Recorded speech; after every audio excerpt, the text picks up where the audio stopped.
Welcome to my YouTube channel. तो आज हम पढ़ने वाले हैं chapter number 4 class 11 principle of mathematical induction.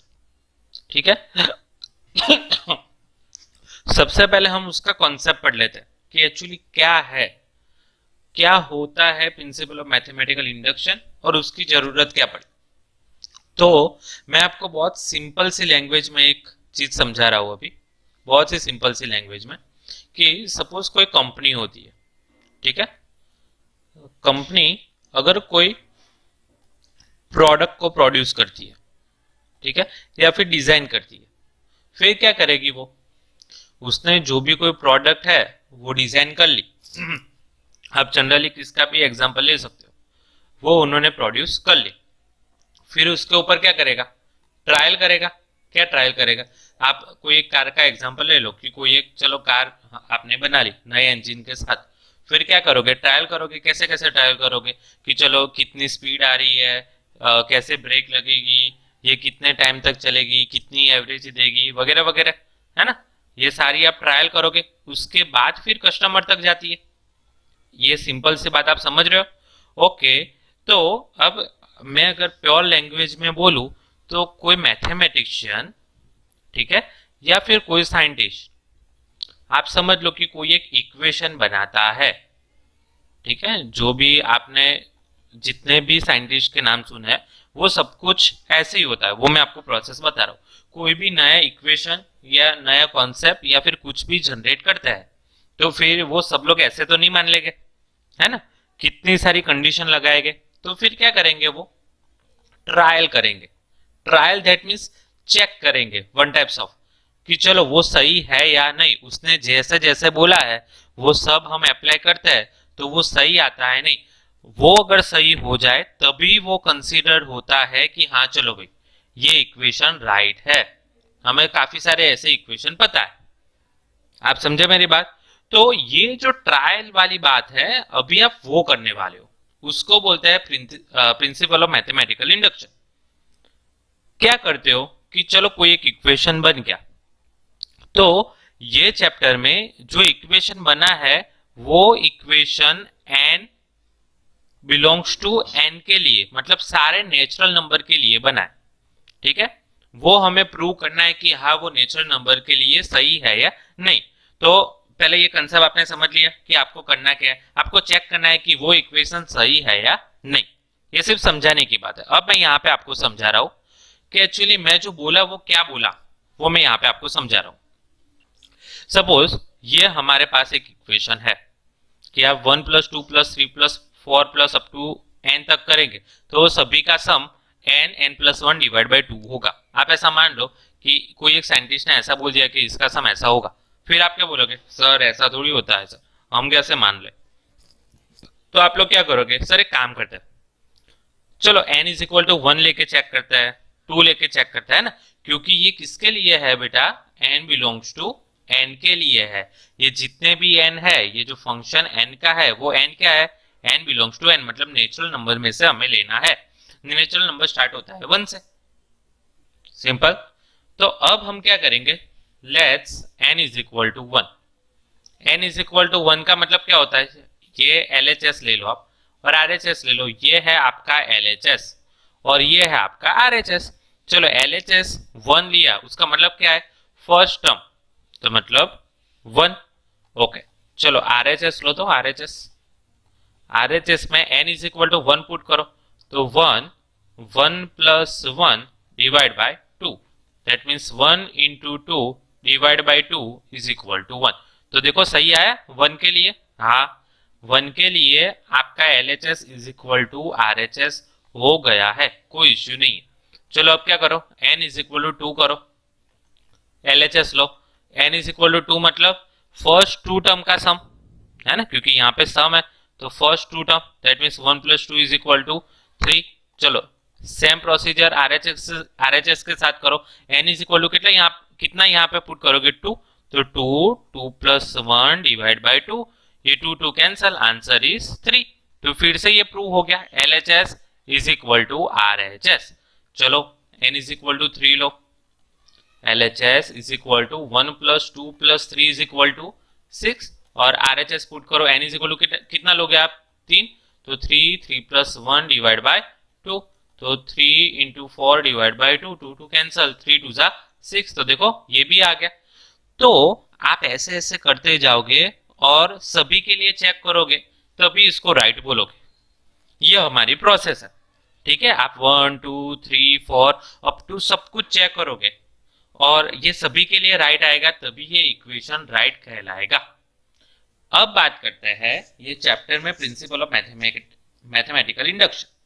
उसमें क्या किया है हमने कि ऐसे कितनी कितनी बार आप चेक करोगे तो बेटा बहुत टाइम जाएगा ना, कितना सारा टाइम जाएगा, कितनी सारी वैल्यूज है। तो अब हम क्या कर रहे हैं, ध्यान से देख लो। अब हम ऐसा कुछ कर रहे हैं कि n इज इक्वल टू 1 के लिए प्रूव कर लिया, फिर 2 के लिए भी प्रूव होगा, 3 के लिए भी प्रूव होगा। तो हम क्या कर रहे हैं पता है, हम रैंडमली कोई एक नंबर ले लेते हैं कि k नंबर ले लेते हैं, ठीक है। तो यहां पे हमने k नंबर ले लिया, n is equal to k। देखो n इज इक्वल टू 1 के लिए तो सही है, तो हम मान ले लेते हैं कि p n is equal to k के लिए भी सही होगा। तो अगर अगर सही होगा तो हम ऐसा कुछ लिख सकते हैं, n is equal to k मतलब जहां पे n है वहां पे आप k पुट कर सकते हो, plus k is equal to k plus 1 divide by 2। अब समझो मेरी बात को, चलो मैं थोड़ी, हाँ तो आपको ज्यादा समझ में आएगा। ये हमने क्या किया कि 1 प्लस 2 प्लस 3 प्लस 4 जहां पे n है वहां पे आपने k पुट कर दिया। ओके, k पुट करने के बाद क्या, k पुट कर दिए। अब अगर आपने ये जो n is equal to k लिखा है वो सही कब होगा, जब n is equal to k plus 1 के लिए भी सही होगा तब ये सही होगा। ये एक्चुअली मेथड है। देखो अभी तक मैंने आपको समझाया है कि ऐसा ऐसा होगा, अब मैं नहीं समझा रहा हूँ, अब मैं सिंपल आपको बोल रहा हूँ ये प्रोसीजर आपको फॉलो करनी है। क्या करनी है, आपको n इज इक्वल टू 1 के लिए चेक करना है, LHS is equal to RHS आ गया, हाँ। उसके बाद आपको n is equal to k के लिए लिख देना है ये पूरा टर्म, 1 प्लस 2 जो भी है वो पूरा लिख देना है। फिर n is equal to k plus 1 के लिए चेक करना है, अगर LHS is equal to RHS हो जाता है दैट मीन्स ये इक्वेशन आपका राइट। अंडरस्टूड। तो चलो LHS, अब इसका मतलब क्या होता है, n is equal to k plus 1 मतलब जहां पे n है वहां पे k प्लस 1 आएगा। तो ऐसा लिख सकते हैं 1 plus 2 plus 3 plus 4 up to k plus 1 ऐसे लिख सकते हैं। अच्छा तो ये सब में 1 1 1 ऐड हो रहा है, देखो तो यहाँ पे अगर k प्लस 1 होगा तो यहाँ पे k होगा। इतनी बात समझोगे आप लोग? वेट,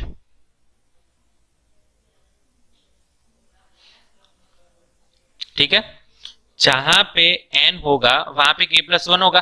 अब सब में 1 1 1 ऐड हो रहा है तो k प्लस 1 के आगे वाला पोर्शन क्या होगा, k होगा। ओके, तो मैं आपको बता दूं ये जो हमारा इक्वेशन फर्स्ट है, मतलब ये n is equal to k वाला पोर्शन है, वहां में 1 टू k तक का तो आंसर हमें पता है। देखो 1 टू k तक का तो आंसर पता है हमें, ध्यान से देख लो। ये जो वाला पोर्शन है वो तो हमें पता है, उसकी वैल्यू क्या है बेटा, लिखो तो ध्यान से देखो। ये 1 to k k plus 1 divide by 2 plus k plus 1, यहां तक तो हमें पता था। चलो अब क्या करेंगे, दोनों में से कॉमन क्या निकल रहा है, k प्लस 1, तो यहाँ पे k प्लस 1 कॉमन निकाल दिया, यहाँ पे बचा k बाई 2 प्लस 1।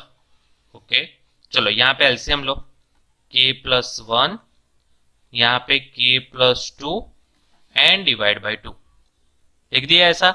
ओके अब आपको क्या करना है वो मैं आपको समझा रहा हूँ, क्योंकि अभी तक तो ये प्रोसीजर बेटा आप इतना समझ लो, ये प्रोसीजर पूरे चैप्टर में सेम है। कौन सी procedure, n is equal to 1 के लिए लिखो, उसके बाद k के लिए लिखो, n is equal to k plus 1 के लिए प्रूव करो। अब कैसे प्रूव करोगे, आपने क्या प्रूव करना है कि n is equal to k plus 1, उसका मतलब क्या हुआ पता है, ये जो फाइनली आंसर है उसमें n की जगह पे k प्लस 1 आना चाहिए।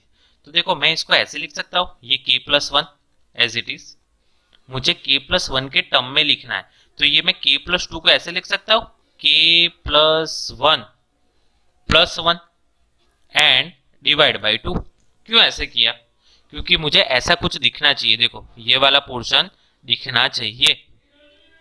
तो n की जगह पे k प्लस वन, n की जगह पे k plus one plus one divide by two. तो हाँ, उसके जैसा टर्म आ गया तो हम ऐसा बोल सकते हैं for n belongs to n के लिए ये इक्वेशन राइट है, ऐसा बोल सकते हैं। ये मैंने आपको एक एग्जांपल बताया कि ऐसा करना है, अभी हमने एक्सरसाइज स्टार्ट नहीं की है। देखो ये समझाने का था कि एक्चुअली ये क्यों पढ़ रहे हैं हम, क्यों ऐसा होता है, और ये मैंने आपको समझाया कि पूरे चैप्टर में ये आपको फॉलो करना है। n इज इक्वल टू 1 के लिए चेक करो, LHS RHS आए, यस आए तो n is equal to k plus 1 के लिए वो आपको लिख देना है, वो इक्वेशन हो गया। और यहाँ पे आप लिख लो कि ये कहां से आया, तो फ्रॉम इक्वेशन 1, ये वाला, उसमें से ये लिखा, इसकी वैल्यू सब में ऐसा होगा, ये आप लिखोगे मतलब k तक की वैल्यू आप यहाँ पे पुट करोगे, फिर कुछ ना कुछ सॉल्व करके ये वाला पोर्शन आ जाएगा। डिट्टो मेथड है सबके लिए, आपको ये ध्यान में रखना है, ठीक है। तो चलो अब टाइम वेस्ट नहीं कर रहे हम लोग, जिसको अभी प्रॉब्लम है तो रिवाइंड करके देख लो या फिर रिवाइंड मत करो। हम ये स्टार्ट कर रहे हैं हमारा एक्सरसाइज, और एक्सरसाइज में आपको सब कुछ पता चल जाएगा कि क्यों ऐसा है, ऐसा ही क्यों होता है, वो सब कुछ पता चल जाएगा। तो ध्यान से देखो, हमारा फर्स्ट है for n is equal to 1। LHS क्या है बेटा, फर्स्ट स्टेप क्या है 1, ओके। RHS क्या है बेटा, ये RHS में जहां पे n है वहां पे क्या पुट करेंगे 1 माइनस 1 डिवाइड बाय 2, 3 माइनस 1 क्या है 2, 2 डिवाइड बाय 2 क्या है 1। वेरी गुड, ये तो हो गया।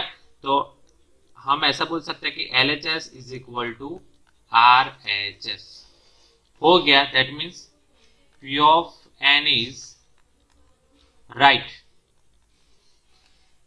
for n is equal to 1। n is equal to 1 के लिए ये P of n राइट है, ठीक है, ऐसा बोल सकते हैं। चलो अब ये दूसरा वाला portion, n is equal to k के लिए हम क्या लिखेंगे, ऐसा लिख सकते हैं 1 प्लस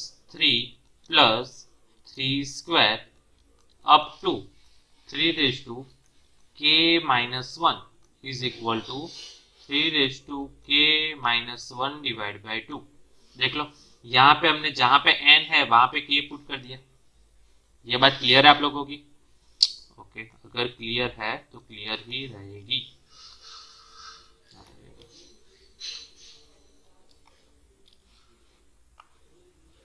चलो अब जो प्रूव करना है n is equal to k plus 1। चलो LHS, क्योंकि ये हमें प्रूव करना है, यहाँ पे हमने इक्वेशन फर्स्ट दे दिया, ये हमें प्रूव करना है, तो सिर्फ लेफ्ट हैंड साइड लिखेंगे हम 1 plus 3 square up to 3 raise to n की जगह पे कहां तक लिखना है, k प्लस 1 तक लिखना है ना, k प्लस 1, k प्लस 1 तक लिखेंगे, ठीक है। ओके, अब आपको पता है इसके आगे वाला स्टेप क्या आएगा, k वाला, मतलब 3 रेज टू k माइनस 1। ये बात आपको समझ में आएगी क्यों ऐसे मैं हर टाइम पे लिख रहा हूं, क्योंकि ये स्टेप अगर k प्लस 1 वाला होगा तो ये स्टेप कंपलसरी k वाला होगा।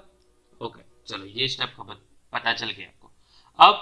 अब सिंपली आपको पता है ये जो हम इक्वेशन 1 लाते हैं वो एक्चुअली इतना तो होता ही है हर बार, ये हर बार का होगा बेटा।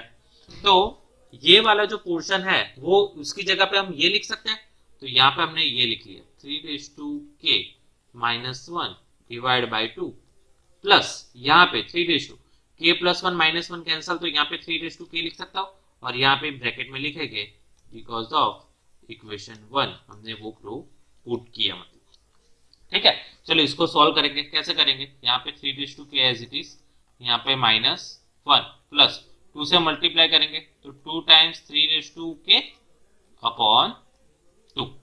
ओके, तो मैं ऐसा बोलूं कि बेटा ये 3 रेज टू k 1 टाइम है, ये 3 रेज टू k 2 टाइम है, तो टोटल 3 रेज टू k कितनी बार हुए, 3 बार हुए, तो 3 into 3 raise to k minus 1 divide by 2। तो इसको मैं ऐसे बोल सकता हूँ, यहाँ पे पावर 1 है तो सेम बेस हो तो पावर का क्या होगा एडिशन, 3k+1 -1 डिवाइड बाय 2। तो अब आप ध्यान से देख लो, अगर ये इक्वेशन में आप n की जगह पे k+1 पुट करेंगे तो कुछ ऐसा दिखेगा, देखो तो। हाँ, अगर दिख रहा है तो आप ऐसा लिख सकते हैं कि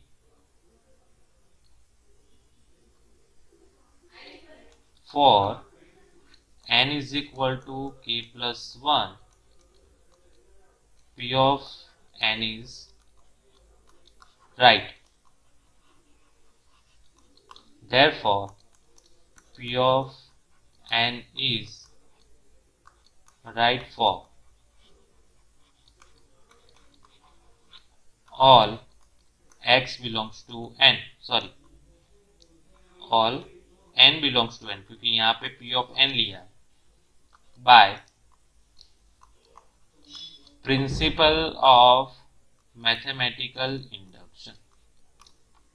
ठीक है, p of n is right for all n belongs to z by, मतलब प्रिंसिपल ऑफ मैथमेटिकल इंडक्शन से हमने ये प्रूव किया कि ये p of n राइट है।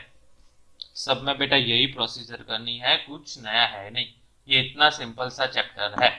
ठीक है, सिर्फ कंटाला नहीं आना चाहिए। चलो एक और सम करते हैं। सेम प्रोसीजर, तो यहाँ पे कॉन्सेप्ट जैसा कुछ है नहीं। n इज इक्वल टू 1 के लिए चेक करेंगे, LHS is equal to 1 cube is equal to 1, मतलब फर्स्ट है। चलो RHS n is equal to 1 put करो बेटा, 1 1+1 डिवाइड बाई 2 होल स्क्वायर। तो यहाँ पे 1 into 2 divide by 2 whole square, 2 cancel, then 1 square is equal to 1। तो LHS is equal to RHS, तो यहाँ पे हम लिख सकते हैं कि P of n is true for n is equal to 1 के लिए सही है। चलो अब किसके लिए लिखेंगे, for n is equal to k। कैसे लिखेंगे, 1 cube plus 2 cube plus 3 cube up to k cube is equal to k+1 divide by 2 whole square. ठीक है बेटा, चलो अब ये हमें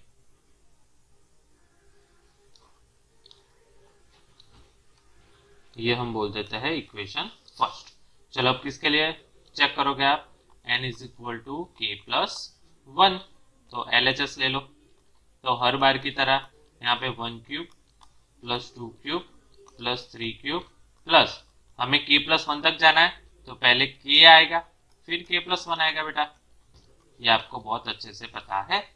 हर बार की तरह इक्वेशन 1 में कहाँ तक है, k क्यूब तक है, तो यहाँ पे k क्यूब की वैल्यू पुट करोगे, k ऐसे लिख दो डायरेक्ट, अगर आप समझो तो ये स्क्वायर अंदर दे दो, तो यहाँ पे k स्क्वायर, यहाँ पे k+1 होल स्क्वायर, 2 का स्क्वायर 4, ठीक है, और प्लस k+1 क्यूब। ओके, अगर ध्यान से देखो तो k+1 स्क्वायर दोनों में से कॉमन निकल रहा है, देखो k+1 स्क्वायर, तो बचेगा क्या, k square by 4 plus k+1, कितना बचेगा। चलो इसको फर्दर सॉल्व करता है, यहाँ पे k+1 होल स्क्वायर, चलो 4 को यहाँ पे मल्टीप्लाई कर दो, तो k square plus 4k plus 4 divide by 4। Okay, तो इसको आप ऐसे लिख सकते हो k+1 होल स्क्वायर, और ब्रैकेट में ये क्या हो गया ऊपर बेटा, देखो नीचे 4 तो आ गया सिंपल सा, अब ये नीचे ये जो k square plus 4k plus 2 है उसको आप ऐसे लिख सकते हो k+2 होल स्क्वायर। आई बात समझ में। तो ये अब पोर्शन क्या हो गया आपका, सिंपल आप ये जो स्टेप है ना उसके रिलेटेड लिख लो आप। चलो k मतलब k+1, फिर ब्रैकेट n है तो वहां पे k+1 प्लस 1 अपॉन 2 उसका होल स्क्वायर। देख लो ध्यान से, ये पहले k+1 था, k+1 लिखा, k+2 को आप k+1+1 लिख सकते हो, 4 को आप 2 का स्क्वायर लिख सकते हो, तो मैंने होल ब्रैकेट का स्क्वायर कर दिया। तो आगे ये जैसा है वैसा ये आ गया, सिर्फ कैसे रिप्लेस किया है k+1 से। हाँ, तो ऐसा आ जाता है तो ये सही है, ये सही है। फिर लास्ट वाला जो मैंने ये लिखा है वो आपको लिख देने का यहाँ पे, सिंपल। सेम प्रोसीजर है बेटा, कोई चेंज नहीं है, बिल्कुल सिंपल। ठीक है, चलो थर्ड क्वेश्चन सॉल्व करते हैं विथ सेम प्रोसीजर, कोई चेंज नहीं। For n is equal to 1, LHS क्या होगा 1, RHS क्या होगा, ये 2n/n+1 की जगह पे क्या डालोगे 1, तो 1+1 is equal to 2/2 is equal to 1। हाँ, तो ये तो सही है। तो LHS is equal to RHS आया, that means for n is equal to 1 Pn is true. Okay, ये ट्रू आया तो कोई इश्यू है नहीं। अब किसके लिए लिखेंगे, k के लिए लिखेंगे, तो 1 plus 1/1+2 plus 1/1+2+3 up to k तक लिखेंगे 1/1+2 plus up to k, direct ऐसे लिख देते हैं, है ना, प्लस उसका आंसर क्या है 2k/k+1। तो ये हमारा फर्स्ट इक्वेशन हो गया एज यूजुअल। चलो अब n is equal to k+1 के लिए चेक करेंगे। ये इसलिए मैं ये 2-3 सम अभी ले रहा हूँ क्योंकि आपको पता चले कि ये चैप्टर में कुछ है ही नहीं, बस यही प्रोसीजर करनी है आपको।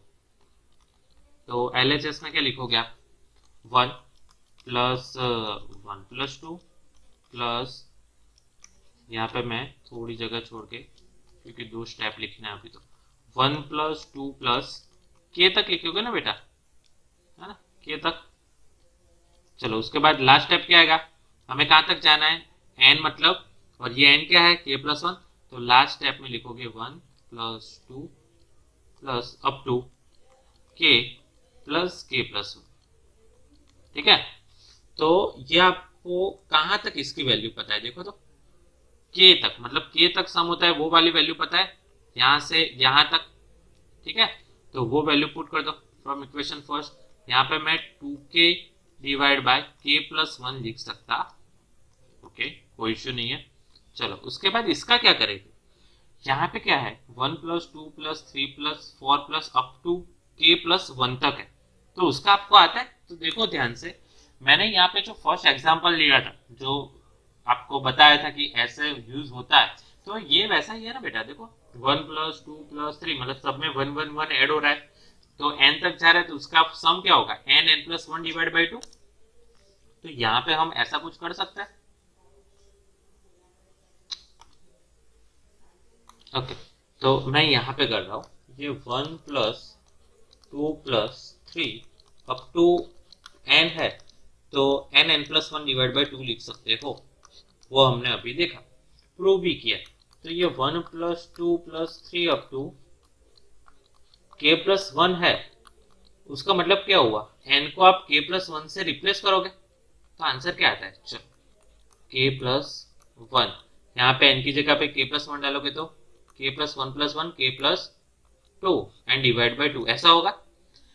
ठीक है, तो अब यहाँ पे क्या लिखना है हमें, ये जो नीचे है वहां पे ये वाला पोर्शन लिखेंगे, मतलब k+1 k+2 अपन में 2 है, तो अपन में 2 कहाँ पे लिखेंगे, ऊपर लिखेंगे।